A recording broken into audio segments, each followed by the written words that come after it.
not that long ago, posted a video asking the question if you should buy an early Porsche Boxster 986. Well, I've gone out and done that myself. I won't tell you the reasons why this car is not a bad purchase. A lot of people will warn you about the IMS issue.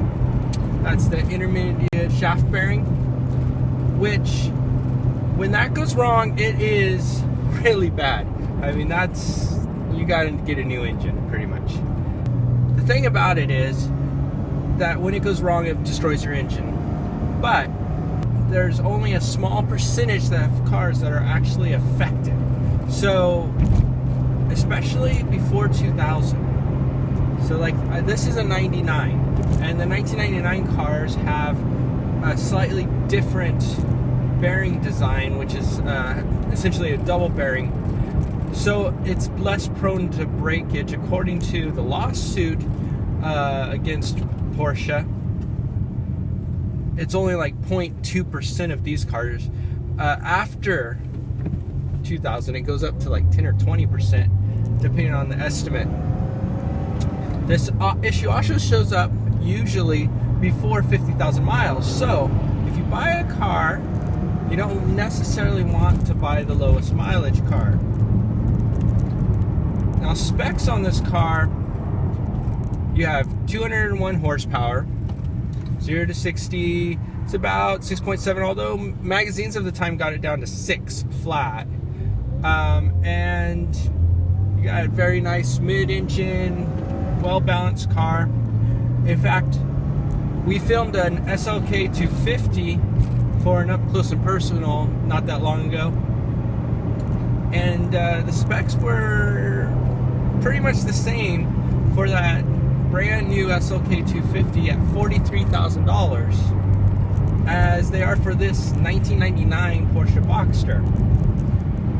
And here's the thing, you can have one of these for under $10,000 right now. They are very inexpensive, and I'm talking well-maintained examples for that price. And they're a load of fun. Here we are getting on the freeway, no problem keeping up with modern traffic. When you get a chance to rev it out, especially around 5,000 RPMs, woo, what a sound. So I think that this is actually a good buy.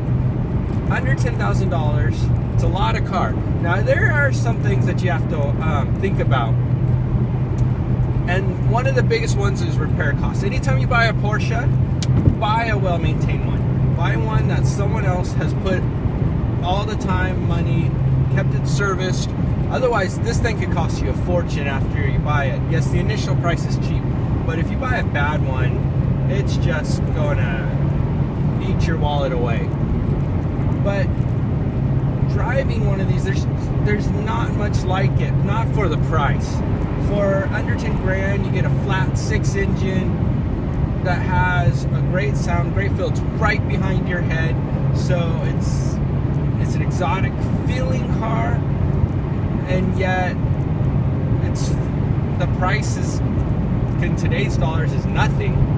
It allows for some open-air driving, and like I said, no problems cruising on the freeway, keeping up with modern traffic. In fact, most of the time, you're able to pass just about anything. There are, obviously, if you get next to a GT3 or some car with a huge V8, that car is going to win in a drag race. And this isn't about drag racing. This is about handling. When you get on a side street that's a twisty corner, or take it up to the mountains, this thing just handles beautifully.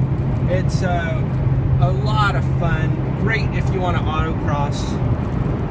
Just a fun little machine. So I would say that go ahead and buy it. Just make sure that it's well maintained and that you do your homework and look into things like the IMS issue. Don't go in blindly.